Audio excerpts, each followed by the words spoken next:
Tu anak dia kata, selagi mana saya tak ikhlas untuk meninggalkan larangan ayah ni, saya nak main air juga. Dan betapa syumul ataupun betapa menyeluruhnya Islam, ada ketikanya Islam ni dijalankan di atas dasar kesedaran dan ilmu, ada juga masanya Islam ni dijalankan di atas undang-undang.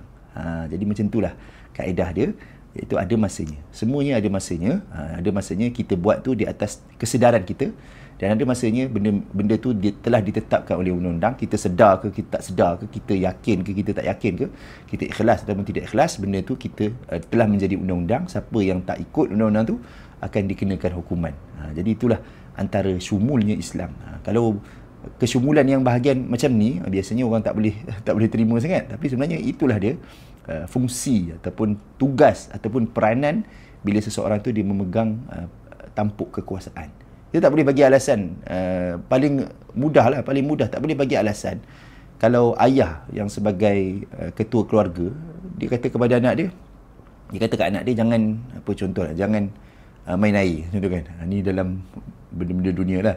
Jangan main air, nanti bila air naik melambung. Tu anak dia kata, selagi mana saya tak ikhlas untuk meninggalkan larangan ayah ni, saya nak main air juga. Tak boleh, ayah dia yang kena bayar.